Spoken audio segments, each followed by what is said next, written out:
Vous êtes sur Fadjet et c'est l'heure d'Europe'n'Roll.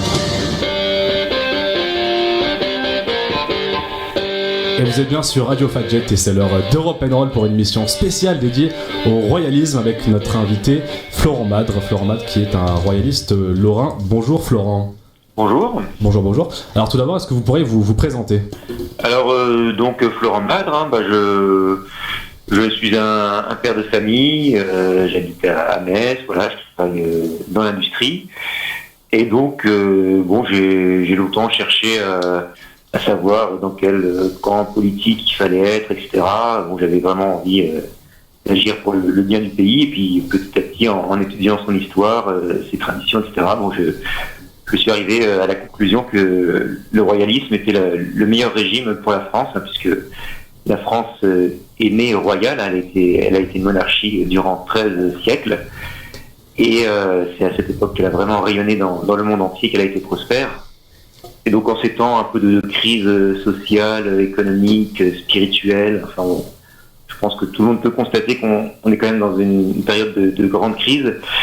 Peut-être que c'est bon de revenir un peu, non pas entièrement sur le passé, mais de revenir sur les grands principes qui ont permis de construire la France en tant que royaume. Et aujourd'hui, il y a un slogan qui revient assez souvent, notamment d'un des candidats, je vais le nommer, c'est Jean-Luc Mélenchon, qui parle donc de la 5e République comme étant une monarchie présidentielle. Est-ce que vous êtes d'accord avec cette vision ? Et en fait, qu'est-ce que l'arrivée par exemple d'un roi changerait concrètement aujourd'hui ? Alors c'est vrai qu'on peut considérer que par rapport aux autres républiques, la 5e a des côtés plus royalistes, mais je dirais qu'en fait elle n'a pris que les travers qui peuvent surgir du royalisme, mais sans tout le bien qui peut en venir. Hein, donc puisqu'on a fait un président qui est un peu la figure tutélaire de la nation, en fait les Français recherchent cette figure tutélaire, et puis on fait un mandat de 7 ans maintenant qu'on a raccourci. On avait vraiment besoin d'une personne qui incarne la nation. Mais bon, en fait, c'est de la contrefaçon. En fait, les Français, bon, il y a eu un des sondages qui le montrait, beaucoup espèrent un vrai retour du roi avec tous ses pouvoirs et toutes ses prérogatives. Justement, vous dites que beaucoup de personnes justement partagent cette idée. Combien de personnes justement regroupent votre mouvement ? Alors, c'est vrai qu'au niveau de l'organisation, c'est plus embryonnaire. Hein. Je pense qu'il y a beaucoup de gens qui partagent notre idéal. Après, il y a besoin de beaucoup de formation, puisque dans les écoles, on apprend un peu on apprend l'histoire de la République, etc. Et tout ce qui est autre, c'est plutôt voilé ou dénigré. Donc les gens, ils ont ce sentiment d'appartenance en étudiant l'histoire, etc. Mais il y a beaucoup d'obstacles. Et à se former, à se rassembler, à essayer de s'organiser, on est, on va dire, relativement peu nombreux. Bon, on doit être quelques dizaines, quelques centaines en Lorraine et en Alsace. Oui, au total, ça dépend. Si vous entendez les sympathisants, bon après il y a plein de gens qui sont royalistes dans leur fort intérieur, qui attendent le retour d'un roi. Après, on pourra peut-être parler de la configuration générale du royalisme, hein, parce que c'est vrai que c'est assez éclaté aussi. Donc je pense qu'il y a un sentiment diffus qui est quand même relativement important. Et après, dans l'organisation, là, il y a plus de différences et de divergences. D'accord, on lit sur beaucoup de sites royalistes justement que la France est la fille aînée de l'Église. Est-ce que la monarchie doit-elle être forcément de droit divin ? Alors, la France, la monarchie française est une monarchie chrétienne, une monarchie catholique. La France est née du baptême de Clovis en 496. Donc, toute l'histoire de la France est intimement liée à la religion chrétienne. Donc je ne pense pas qu'on puisse imaginer une monarchie française qui soit autre que chrétienne. Mais forcément, ça exclurait une grande partie de la population, les athées et les personnes qui ne sont pas donc catholiques. Alors il y a toujours la liberté de culte. Hein, sous les rois, il y avait des gens qui n'étaient pas chrétiens, qui avaient parfaitement le droit de vivre en France, qui avaient beaucoup de liberté. Le but après, c'est de faire une société soudée. Hein. Vous savez, aujourd'hui, c'est vrai qu'on parle beaucoup de société multiculturelle en disant que c'est un bien. On peut se demander si ça génère pas beaucoup de conflits plutôt. Il y en a qui disent société multiculturelle, société multiconflictuelle.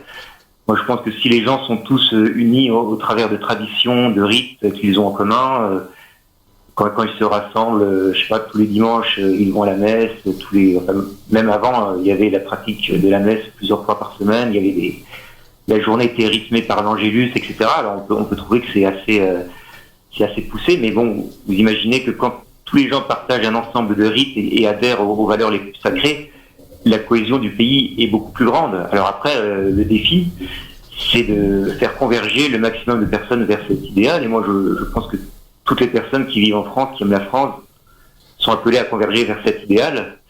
Mais bon, évidemment, il ne faut forcer personne. C'est pour ça que la liberté de culte permet à chacun de vivre selon ses croyances. Ouais, vous parlez beaucoup d'unité quand on vous entend depuis le début. Pourtant, on a l'impression vraiment qu'il y a une très très grande diversité à l'intérieur du mouvement royaliste. Alors, on se dit que si même les personnes qui adhèrent aux idées royalistes ont du mal parfois à se rassembler, est-ce que vous pensez quand même pouvoir réussir à rassembler au-delà pour amener un roi au pouvoir ?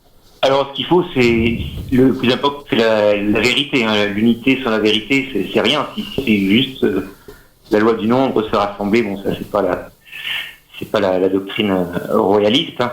Et en fait, bon, il n'y a pas tellement de différence de nature, hein, je dirais. Il y a plutôt des différences de degré. Il y a des gens qui sont pleinement royalistes, donc qui veulent tout simplement restaurer la monarchie telle qu'elle a dirigé et construit la France pendant 13 siècles. Et puis il y a d'autres mouvements qui veulent faire une dose de république, une dose de monarchie, enfin qui sont un peu dans le compromis. C'est ça qui explique la diversité des mouvements royalistes. Mais sinon, il y a une seule doctrine cohérente, et si on est quelqu'un de conséquent, bon, et si on s'est bien formé, on préfère défendre cette vérité cohérente et pas faire des compromissions qui n'amènent jamais rien.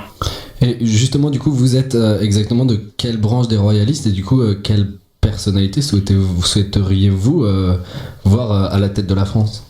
Alors donc le royalisme, il est défini par des règles, hein, il y a ce qu'on appelle les lois fondamentales du royaume, donc notamment la règle d'évolution du pouvoir, hein, qui se fait par les aînés mâles. C'est ça qui permet en fait d'éviter toute lutte de pouvoir, hein, parce que la lutte pour le pouvoir, c'est ça qui empoisonne la vie politique. Hein. Si vous regardez la scène politique, malheureusement les partis, les politiciens passent plus de temps à se à se marcher sur les pieds plutôt qu'à essayer de construire quelque chose.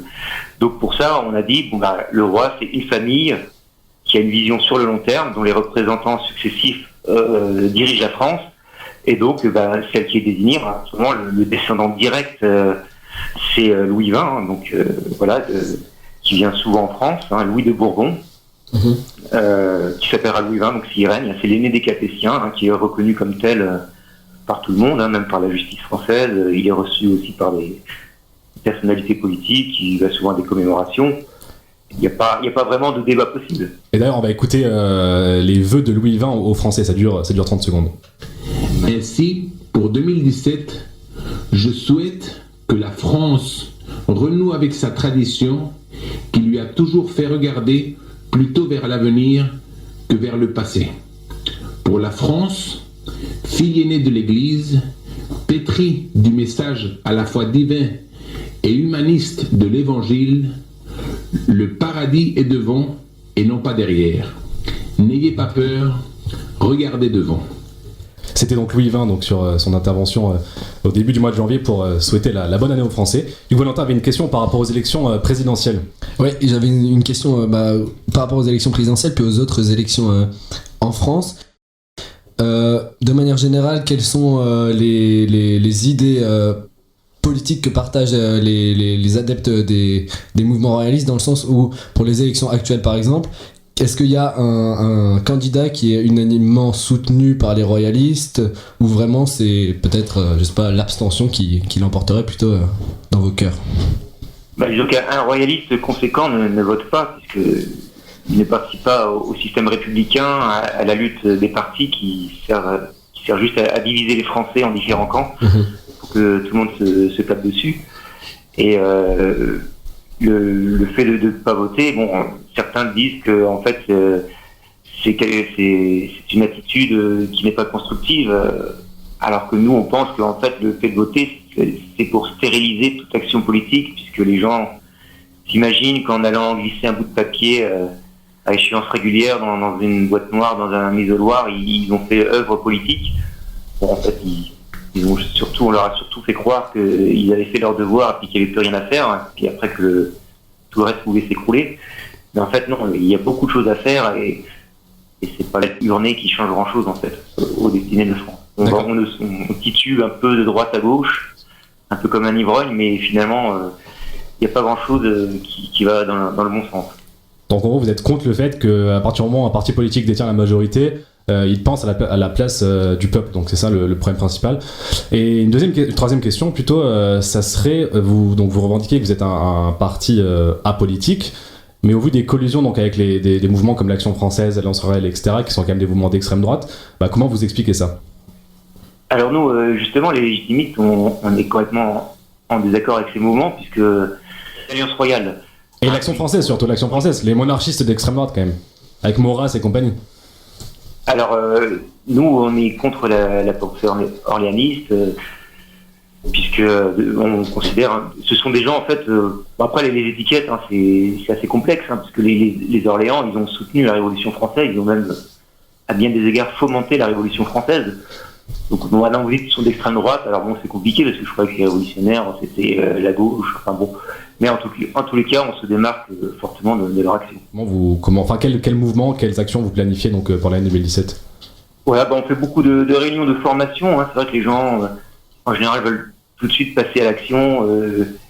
Mais après, on voit que c'est indispensable vraiment de se former, puisque maintenant, les gens, même s'ils ont ce sentiment diffus parfois de vouloir aller vers le royalisme, il y a énormément de choses à connaître et de pièges à connaître. Il faut connaître via la subversion, en fait, ce qu'est la nature de la révolution pour pouvoir restaurer la royauté. Donc beaucoup de réunions de formation, puis des commémorations, et le but c'est de faire vraiment un réseau soudé et le moment venu d'être présent.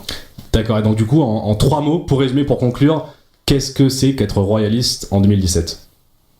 C'est vouloir le bien commun et restaurer la monarchie chrétienne pour restaurer la grandeur et la prospérité de la France et défendre le rôle qu'elle a joué dans le monde entier.